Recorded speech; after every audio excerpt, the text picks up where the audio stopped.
Welcome to the Next Chapter Experience podcast with Jeanette Blissett. Thought leaders explore the mindset, wellness, and wealth needed to realize next level transformation. Let's get started.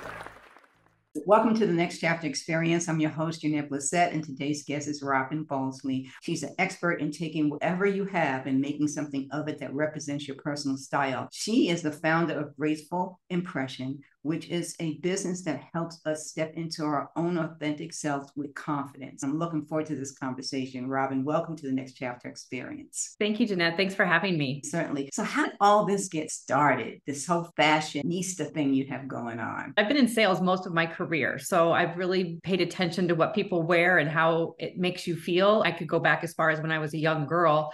I was the youngest of three sisters, and my mom dressed us alike, and I always had to wear hand-me-downs. So think if we were wearing a purple dress, I wore it for years and years. I knew when I wore something new and it was my own unique self, then I always felt better. There was something that planted early on, but then as I launched into my career, I noticed that it takes 7 seconds to make a first impression. When you're in sales, you better walk in knowing and looking like you are there doing what you should be doing. So that's where it started. And then as I started aging and in my career, I noticed that as women, we don't take care of ourselves like we should. And we don't show up to our most authentic selves. Our lives change and we need to be relevant as we change throughout our lives. I was at a conference and I was speaking. They put us into groups, and a woman that I was paired with, her bra strap was showing and she did not look very professional. Her hair wasn't done. And I quickly judged, which I shouldn't do, but I did. Come to find out she was the CEO of the company. Brilliant, wonderful woman. But because of that first impression, I initially thought something totally different. So it just sparked again something in me that there's a need for us to understand where we are today, the jobs that we have, our lifestyle, all that. And then COVID hit. That changed everything again too, because people don't know how to dress for work anymore. And it's a professional atmosphere. Working from home, we're doing these Zooms calls. Do we show up? Do we get dressed? So it's just been a cycle. I've had this business now for about 5 years. In the last couple of years, I've transformed into working more with professional women, just because I think that's even a stronger need. It's for casual. We don't know what to wear. And it's a challenge.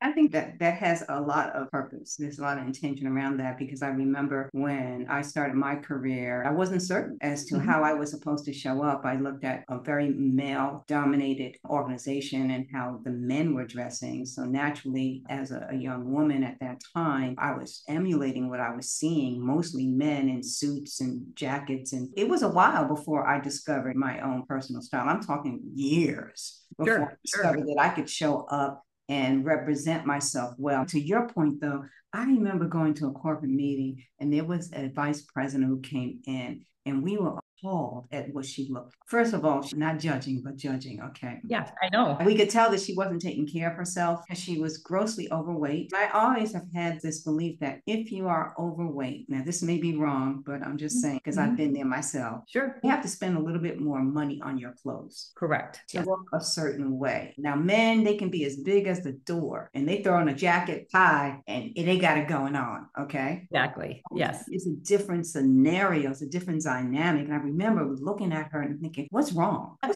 an element there that's not quite right. Of course, I couldn't say anything to her and I didn't, but my colleagues and I had a discussion and we wondered what's going on in her life that she would show up that way.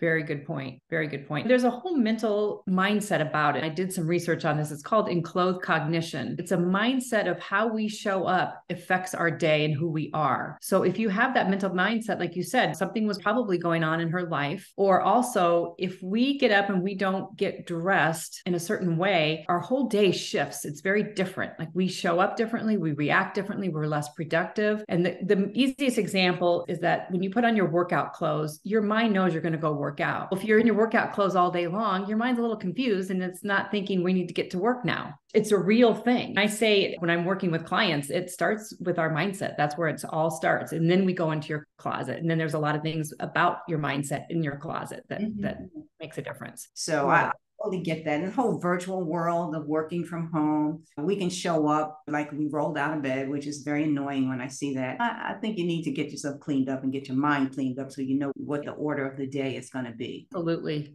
Now, on your website, you talk a little bit about taking sort of an inventory, and what this reminded me of, Robyn, was recently I was invited to a wedding out of state. Okay. And because we had not been doing a lot of entertaining and going out to events like that, I thought I don't have anything to wear, so I'm going to go shopping. I have to go shopping because I don't have anything. So my VIP said, what's in your closet? So I went and I looked at my closet and I went through my dresses, and then I came across this blue dress that had some gold treatments around the neck. And I thought, I think I could do something with this. But guess what, Robyn? The dress still had the tags on it. That happens a lot. Yeah. Never, ever worn the dress. I had that dress in my closet. Are you ready for this? 3 years. Wow. So I ended up wearing the dress because of the gold. I said, I have to have different shoes. Let me go in my closet and see what I had. I had a pair of gold sandals. Perfect. The only thing I needed, Robyn, was a bag that had a little glitter on it to complete my outfit. I always say shop your closet first, especially for special events, because we buy these one-offs and then just what happened with you, there's still tags on them 3 years later. I've been in so many closets where there's still tags on things. There's two things that happen when there's still tags on them. One, you never had the chance to wear it, or two, it didn't really belong in your closet anyway. So you bought a one-off of something, it doesn't go with anything else. One of my rules is when you bring something home, it must go with 3 things in your closet, because if it doesn't belong, and it should go out because it's not part of your wardrobe. It clearly is something that you bought spontaneously that doesn't really make sense for what the rest of your clothes are. There's a lot of influencers out there and they do some good things, but I don't like that buy. I think there's a sustainability issue just as far as having so many clothes. And then also it can save a lot of money. Power of 3. I like that. I'll have that embedded in my brain now. I'm in the camp that you're in. Take a look at what you have. I know one thing I should do, and I've been meaning to do this, is to go through my closet and determine what I haven't worn for years. Power of 3. Okay. And simply get rid of it. Just get rid of those things, period. It's the 80-20 rule. We wear 20% of what's in our closet. Here's another little tip I can share with you, which all my clients love. You take all of your clothing and you take the hangers and you hang them backwards. So the open part of the hanger is facing towards you. And then when you wear something, you turn the hanger around and then you put it in the right way. So in a month or two, you can see what you're wearing, because if the hangers haven't been changed around, you haven't worn it. So when you're talking about cleaning out your closet, you, without a shadow of a doubt, will know, I'm not wearing this. I haven't worn it. Or you can also look at those hangers still hanging backwards and say, I'm going to try to wear something different today because I'm always wearing the same old thing. And it gets you out of your comfort zone and wearing something a little bit different. And that's good for your attitude as well. So a couple little tips there. Robyn, half my closet would be gone. It's okay though. It is okay because it's overwhelming. How many times do we open our closet doors and say, I have nothing to wear, and it's jam-packed of clothes? It's so confusing. So I think less is more. I have come to that conclusion, especially since my life changed after the corporate environment. Like I said, half of my closet is empty right now. And if I tried that technique of turning hangers around, I would have 75% of my closet space empty. I think you brought up a good point too. Our lives change. Some people, and it doesn't sound like you're doing that, but some people are holding on to the past. So they're holding on to those clothes when they had that big corporate job, or they're holding on to when their kids were little, or whatever it might be. So they're holding on to those clothes. It's so freeing to let it go. Let those go. Or we're holding on to a pair of pants when we lose 10 pounds. You know what? Embrace the body you have now and wear what you have that fits, because every time you look in that closet, you feel shame because you haven't lost the 10 pounds yet. So get that out of there, remove it. Yeah, I mentioned before that I am a petite person, but I went through a period where I wasn't in shape, let's just say, and I put on a lot of weight. So consequently, I had clothes in my closet from size 4 to size 16. Eventually, I took a different path. I went from the 14s to the 12s to the 10s. And the 8s and the 6s and the 4s. Every now and then I'll fluff up, and I know I'm fluffing up. Okay. Yep. Normal. We all do. I'll start pushing into the 8s, and that's my cutoff. So I've got from 4 to 8 now.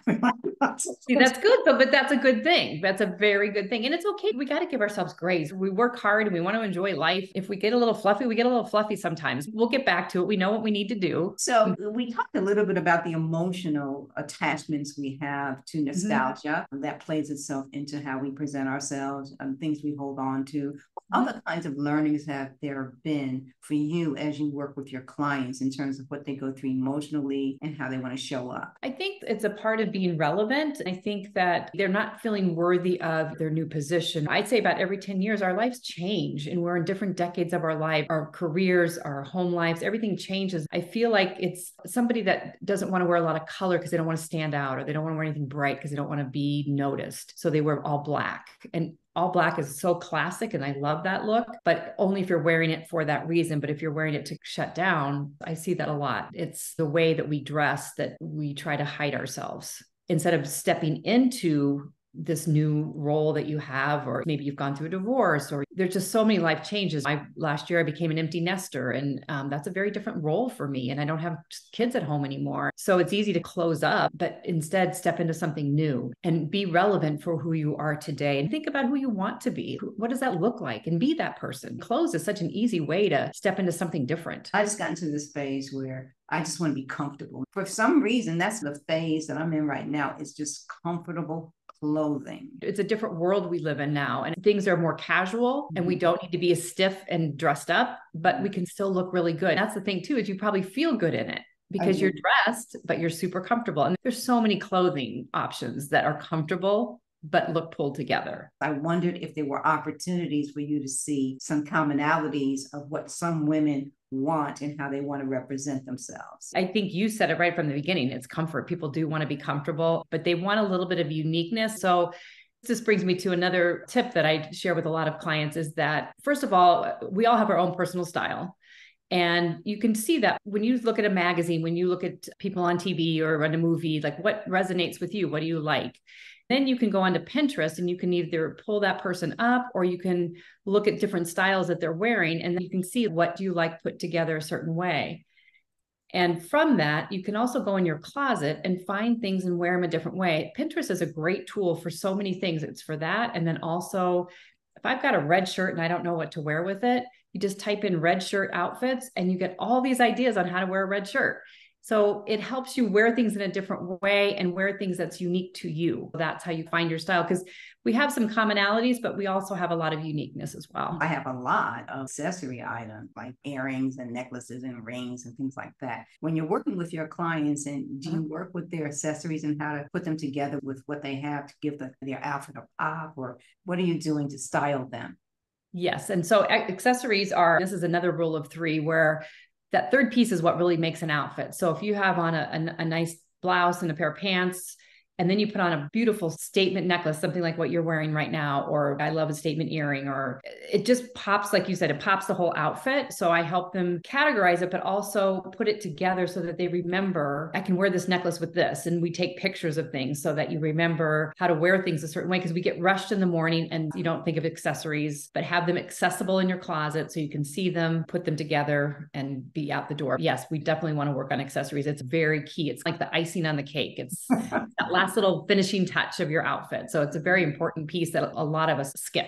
I have so many choices. So now I'm as a result of thinking about you and thinking about this conversation, box and lined up some things that I know that I want to start wearing again, because I have some really nice pieces that I'd like to actually wear and feel good about. And you've been working with Graceful Impression for about 5 years, you say now? Yes. Okay. So what's on the agenda? What's next for you? What I've been just stepping into, and I'm absolutely loving it, is I'm doing professional styling workshops. What I'm doing is I'm going into companies, because what I found is after COVID, companies lost their culture. They've got people working hybrid. Sometimes they're working from home. Sometimes they're working in the office. They get on a Zoom call. They don't turn on their camera because they're probably not dressed in a way that's probably too casual, which it shows respect to how you show up and how you get dressed, and especially in front of clients. So companies are really struggling with that culture, and they're finding it's empowering. It's team building, where their employees are getting excited about it again because they don't know what to wear. If you're on Zoom all day long, we'll just have a lot of nice blouses or shirts. You don't necessarily have to dress from head to toe, but at least look nice from the waist. That's something that I'm doing, and I'm finding there's a real need out there for it. Companies are really struggling with getting their employees to show up in a professional way. That's completely amazing to me, but maybe not so much, because when I was in that environment and we would have these meetings, it was required that you turn your camera on. Yes. It was required. Yes. And every now and then we'd have somebody who would be Zooming from their bed. Oh. And We just said, really genius. This is not rocket science. I don't even know why a person would do that, but it's been done. Never ceases to amaze me. That just means that there's a need that you're fulfilling in that space. For company employees may need a little bit more support in making decisions on how they show up. Here's the upside. I think that your workshop could actually overflow into other areas of their life as well, as they think about how they show up. Yes. How they show up, because I know in my family we resorted to having Zoom calls, family Zoom calls, to stay connected, because we all live in different states, and my mom is older now, and we just want to have an opportunity to connect. And I know that personally I like showing up, as my mother would say, put together well, so that she could see that I was doing well, and so my siblings could see that I'm okay. Why there is this mentality of just looking any way you want to, like you rolled out of bed. Every time I see it, Robyn, this might be a genetism, but it annoys me to no end. I hear you. It's a respect, Jeanette. It's a respect. I think back in March, I had the opportunity to travel to Japan with my family, which was a phenomenal trip. But when I walked those streets of Japan, not only was the city clean and quiet and nice, but everybody was dressed. And the word that kept coming back to me was respect. They got up each day, they respect themselves and they respect others, because they're showing up in a way that they're taking care of themselves. You didn't see anybody in workout clothes or pajama bottoms. Oh my God. And slippers. Oh yes, slippers. Again, you don't have to get up and get really dressed up every day. It's just a matter of being put together. There's a big difference there. And you can wear jeans and a t-shirt and put on a nice blazer, or even put on a fun little jacket. There's so many simple ways to get dressed. Add that accessory like we talked about. You respect yourselves and others is the bottom line. I love that. My mother would always say, make yourself presentable. Yes. Yeah. Presentable. And I think that's the way to do it. So there definitely is a need for what you do. What are some of the greatest lessons you've learned through this journey? You've gone through the sales and marketing, branding spectrum in your career, and then you eventually stepped into the fashion area. And now you're basically a styling expert and branding expert in helping women to emotionally make the connection to how they represent themselves. What are some of the learnings that you've had along the way?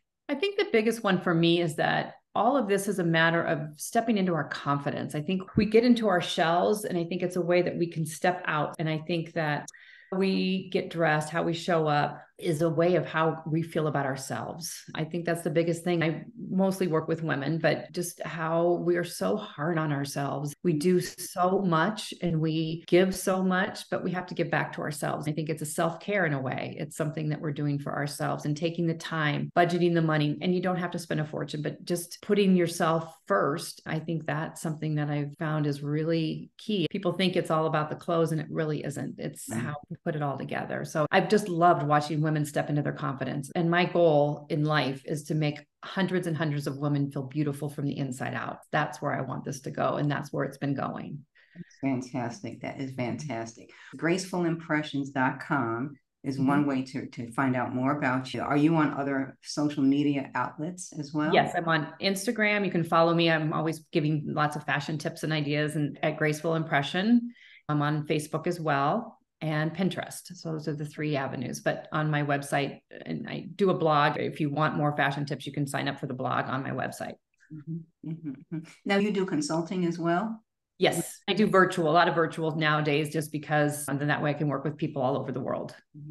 Fantastic. I have enjoyed our conversation today. I was looking forward to it. It got in my brain to the point that I was watching Project Runway yesterday. I love it. So thanks so much for your time today, Rob, and greatly appreciate you being here with me. Jeanette, I appreciate you very much. Thank you so much. Thank you.